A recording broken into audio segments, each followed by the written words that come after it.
Eccoci qua, magari un po' spaesati perché abbiamo un ospite strano, particolare oggi, Misterioso. misterioso e io l'ho conosciuto proprio oggi e mi fa piacere vedere questa faccia tutta, come si può dire? E Tutta così, questa maschera è un Arlecchino Ganassa. Arlequin, Arlecchino Ganassa. Arlequin Un Ganassa. arlecchino. Intanto Bene, ciao a tutti i bimbi grandi e bimbi piccoli. io volevo salutarli anch'io, posso? Poi, vai, Sì, poi. sì, sì, sì. No, volevo salutare i miei amici, i bimbi grandi e piccoli, naturalmente, come diceva Andrea. Siamo chiamiamola terz'ultima puntata e avremo modo di stare insieme con delle novità, come avete visto, e per far reagire i bambini piccoli e grandi a questa situazione pandemica che si è creata qualche mese fa, che sembrava dovesse finire presto, invece sembra che ci siamo ancora dentro, però i bambini sono i più forti e allora aiutiamoli a superare questo momento. Bene, approfitto della maschera del nostro ospite misterioso, so che oggi avremo anche un ospite speciale e un ospite a sorpresa. Allora, è una maschera in cuoio. Io come attore di teatro ho questa passione, i bimbi magari conoscono le maschere tramite i burattini. E queste sono maschere in cuoio. Come vengono fatte? Si prende un pezzo di cuoio, lo si bagna nell'acqua e poi lo si adagia sopra un calco in cuoio o in terracotta e si comincia a battere con un martellino in osso.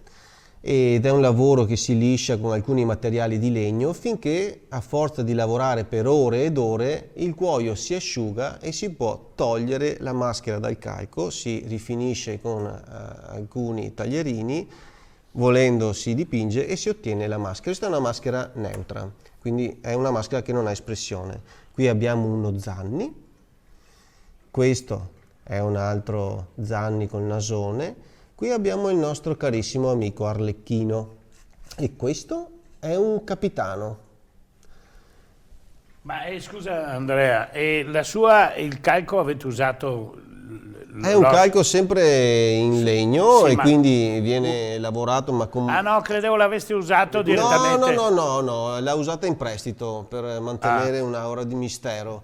E io approfitto di queste maschere che uso in teatro per mandare un video che ho fatto il primo giorno in cui siamo diventati Zona Rossa a marzo, per tirar su un po' il morale alle persone. Attenzione! Annunciazione! Annunciazione! Siamo diventati zona rossa. Che non vuol mica dire che siamo dentro una fossa. Mi raccomando, non fatevi demoralizzare. Almeno voi che ci avete qualcosa da mangiare. Oh, cosa? Non si può neanche darsi una mano? Va bene lo stesso. Se rangiaremo finché non passa la fan. Ma stai tranquillo che tutto si sistema. Lo so, lo sanno tutti, c'è un problema. Ma ascolta un professore, tra tutti il più gran dottore. Areo qua, all'eriva il tutologo. E il sapissiente, quello che parla, sa tutto e non capisce niente. Mo dai, ascolta, abbi pazienza, ti riporto le parole di un genio della scienza, uno vissuto anni fa che era bravo a trovare soluzioni. È vero, non era mica tanto a posto, ma per lui non c'erano eccezioni. L'Albertone Einstein l'ha detto, l'ha scritto senza paura. La creatività nasce dalla difficoltà, come il giorno nasce dalla notte scura, e nei momenti di crisi che nasce il meglio di ognuno, senza distinzione di categoria, senza escludere nessuno. Ben ciò, a solo sta rimasto, questo mi piace, per stavolta l'è quasi un ben che non te tase. Mo dai, vivi con forza, resisti al vento, confrontati con la paura, ma senza lasciarti sopraffare. Tutto questo per sempre non dura. Ma dai, che al mondo stiamo qui 3 giorni e 2 sono già passati, non vorrei mica che stiamo qui un giorno in più per litigare come forsennati. Però questo sì che le parlare pulito, una lingua franca. E ora avanti, forza e coraggio che la paura non manca. L'è vero, non possiamo sbrindolare in giro, ma neanche non se buttiamo nel pitale. Mando un pensiero a tutti i volontari e a quelli che stanno in ospedale, a voi che siete i più a rischio e tra i primi ad ammalarsi, voi tecnici, ricercatori, medici, infermieri, sommersi di problemi, che non vi arrendete, ci credete, oltretutto fino agli estremi. E io che sono solo un ciarlatano, tengo vivo il fuoco del buon umore. Vi dedico un applauso e vi ringrazio di cuore. Ecco, è veramente una puntata straordinaria, simpatica, e vedrete poi cosa succederà. Però non ci dimentichiamo dei nostri amici, vediamo.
Bene, non possiamo dimenticarci dei nostri amici, li abbiamo visti, sono coloro che ci sostengono in questa importante trasmissione dedicata ai bambini, ma abbiamo un ospite misterioso, come speciale. Oltre al misterioso abbiamo anche l'ospite speciale. E vuoi presentarti o vuoi che presentiamo?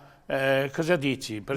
Io sono il dottor Cuore e lui non so chi è, adesso vediamo chi è. Chi è? Ma possiamo vederti Guarda, misterioso rimani fino alla fine? devo dirti che Arlecchino Batoccio veramente aveva delle ottime idee di coprire il volto e lasciare il sorriso. E mi dispiace togliere questa maschera, sinceramente. Bellissima, simpatica. Bellissima, No, sai, tra parentesi. prima pensavo fosse stata fatta direttamente come calco sul... Beh. Perché veramente, guarda, non cambia niente. Non cambia niente? Cambia niente. Grazie, non Cosa so se è un dici? complimento, ma va bene. In ogni caso sì, io sono Roberto, sono il responsabile di Giocare in Corsia, l'attività dove appunto abbiamo dei clown, abbiamo delle altre persone e operiamo negli ospedali di Treviso e di Conegliano. È il mio capo. È il tuo capo. Ma ho sentito prima parlare anche, possiamo dirlo, che fa parte della grande famiglia Lilt. Sì. Parliamone. Il progetto di Giocare in Corsia fa parte appunto della LILT, la Lega Italiana Lotta ai Tumori, è un progetto nato nel 1994. Come tutti quanti i grandi progetti, e appunto la LILT, Progetto in Corsia, è un grande progetto appunto, era nato purtroppo dal dolore. Tutto iniziò quando una bambina che aveva fatto un lungo viaggio per poter essere curata Ivka, una bambina rumena, è arrivata nell'ospedale di Treviso. Ovviamente era solo lei, aveva una malattia purtroppo gravissima e un gruppo di insegnanti si sono accollate l'onere e anche il piacere di assisterla in questo periodo ospedaliero. La bambina purtroppo non ce l'ha fatta, ciò non toglie che ha aperto la strada invece ad un altro percorso, che era il percorso di una sensibilità nei riguardi dell'infanzia, dei bambini. È nato un gruppo che si chiama il Comitato Assistenza Bambini, si è subito organizzato un convegno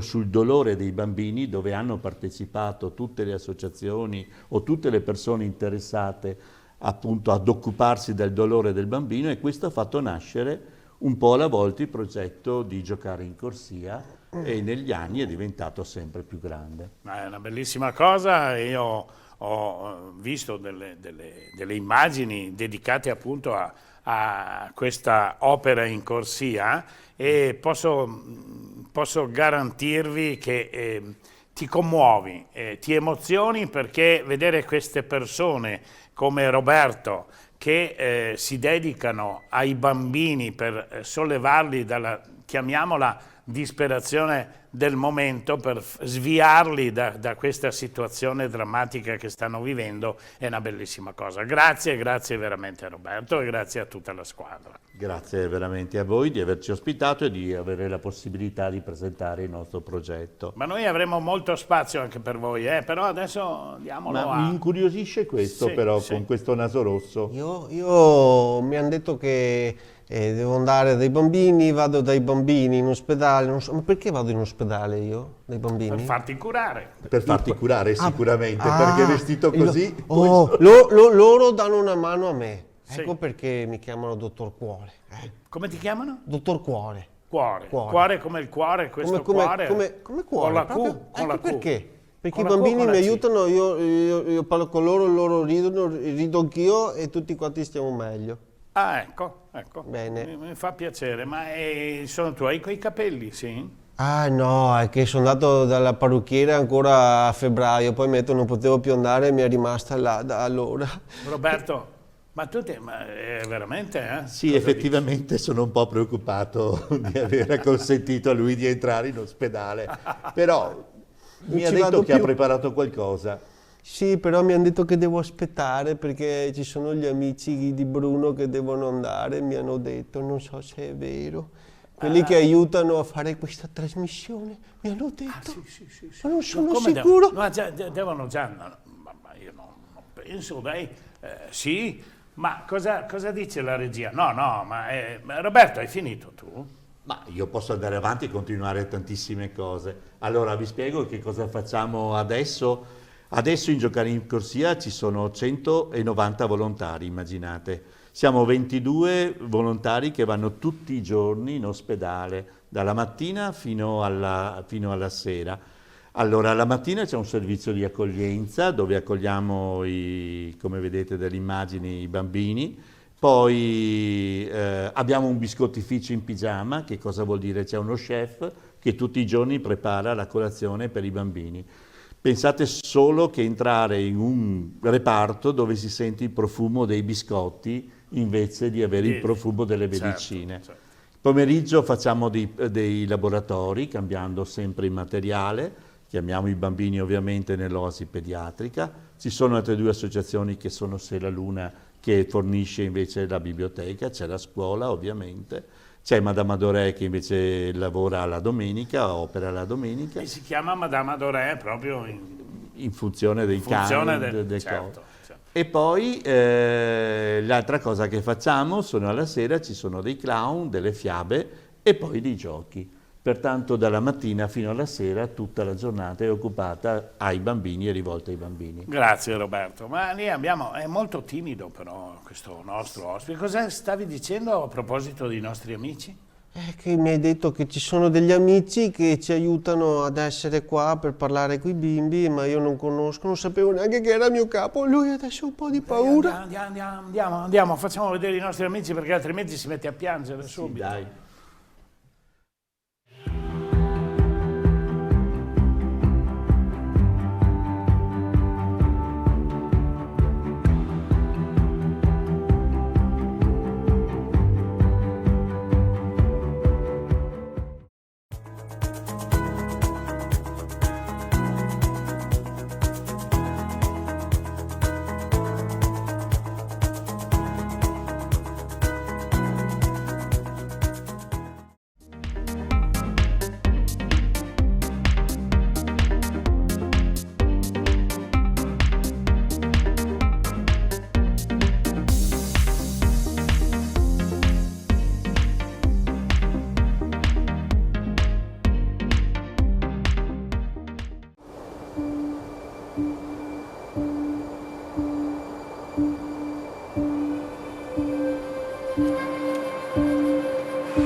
dopo aver visto le peculiarità delle aziende che ci stanno sostenendo, abbiamo? Cosa abbiamo? Abbiamo un ospite speciale, specialissimo, che fa sempre parte di Giocare in Corsia. Che sarebbe? Sarebbe un po' timido come me. Eccolo. Eccolo. Oh, salve bimbi, mi presento. Tra tutti i pelus io sono un portento. Mi chiamo Macchia, la coccolosa. Se mi prendi sarò affettuosa. Diventeremo amici di coccole. Ti dico il vero, non sono frottole. E poi con me aiuterai i bimbi in ospedale. E quei pagliacci che non sono niente male. Non li conosci? Sono meglio di una poesia, i mattacchioni di Giocare in Corsia. Ma parli anche a Veneto, sì? Sì, un po', perché Macchia è cagnolina qua della nostra zona, sai, non va mica tanto distante, vero? No, rimane qua. Roberto. Veramente. È la prima volta che la sento e devo dire Sì, che no, ma è un'ottima io presentazione. Però io vorrei sentire qualcosa. Bruno, sono in prova, metti una buona parola col capo. Va bene. Provo ancora. Senti, ecco, cerca di dargli più spazio adesso. Non Ma mi glielo fanno diamo andare in subito- ospedale da febbraio, perché Glielo dicono che diamo c'è un virus. Un virus brutto. Gli diamo subito la parola in Veneto. Va bene, capo. Cosa faccio in ospedale? Che non capisco che no. Vado, non vado. Prima vado, dopo non vado. Cosa succede? Mi sa che a maschera che te gano sei sufficiente, Non è sa tu. sufficiente, va bene. Sempre bello però il Veneto, beh. Parli o come che te vuol, ma lei è sempre bello. Bene, e dai Roberto, tocca a te. Allora dunque, questa è la macchia invece che il nostro clown cuore ha presentato meravigliosamente. No, ma la filastrocca? Fatta? Già basta? La Un'altra? filastrocca è andata, no, ma adesso ci spiega chi è Macchia, perché serve Macchia. Macchia, cosa succede con Macchia? Adesso Cos'è te lo nato dico. Macchia e perché è nato Macchia? Allora, Macchia è un progetto che è l'Isola Serena. Che cos'è? È un'educatrice che accoglie i bambini tutti i giorni che sono previsti per operazioni day surgery, vuol dire le operazioni programmate chirurgiche. Ecco, parla anche inglese, sì. Eh sì, è internazionale Macchia. Dopo lo sentiamo. E ovviamente questa persona non è un volontario, ma è un'educatrice professionale e accoglie i bambini. Questa accoglienza consente di unire la parte medica con i genitori, perché spiega tutto l'iter dell'intervento chirurgico, aiutando i genitori in questo ambiente che non è così facile. La seconda cosa, li accoglie, li fa giocare, pertanto i bambini sono più tranquilli, più rilassati rispetto ad entrare in questo mondo che è quello dell'ospedale, che per il bambino mette ansia e non solo al bambino ma anche al genitore. Sai cosa Roberto? Mi è venuta così in mente un'idea adesso, ma probabilmente già messa in atto, parlando seriamente perché è giusto anche parlarne seriamente. I bambini, una domanda che ti faccio, tu Certo. frequentando questo ambiente, come reagiscono? Vogliono intervenire, parlano, si inseriscono in quello che tu vai a presentare, hanno voglia di parlare? Possiamo anche farli intervenire e magari portarli in televisione? Beh, penso sia difficile questa cosa perché c'è la privacy ovviamente, certo. E questo già pone un limite enorme a tutte queste cose. I bambini vogliono vivere l'ambiente ospedaliero nel modo più normale possibile, ovvero sia mantenendo i ritmi, cioè un bambino che è ospedalizzato è un bambino che improvvisamente di punto in bianco va a cambiare quelle cose che sono la sua normalità. Cosa vuol dire? È un letto diverso, odori diversi, una modalità completamente diversa di relazionarsi con i propri genitori. Tutto questo gli crea un grande disagio. L'intervento del clown cuore, dei nostri clown, del gioco, delle fiabe, dei laboratori, permette, oltre alla socializzazione con l'ambiente, permette anche di cambiare l'aria dentro la stanza, di uscire dalle solite domande: come stai, che cos'hai, hai la febbre, questo. consente di parlare di cose diverse, che può essere il naso rosso, quanto era buffo quella persona, quanto bello è stato il laboratorio, che cosa ti ha detto l'amico che hai incontrato. Tutto questo consente ai genitori di essere più tranquilli, perché ricordiamo sempre che quando si ricovera un bambino, in realtà si ricovera la famiglia. Certo, certo. Allora, questa è una trasmissione molto, molto toccante, molto interessante, però siamo arrivati anche oggi alla fine. Abbiamo cercato di dare il possibile per sollevare i nostri amici, quelli che ci seguono dai momenti difficili che stiamo vivendo, però ci risentiremo ancora. Tu sarai ancora con noi, Roberto. Lo spero proprio di potervi Andrea. raccontare il nostro mondo. Anch'io. Portiamo anche lui. Sì, lo portiamo anche lui, porteremo anche i nostri amici. Io ringrazio tutti, ringrazio la regia. Ciao, arrivederci alla prossima. Ciao, grazie. Ciao.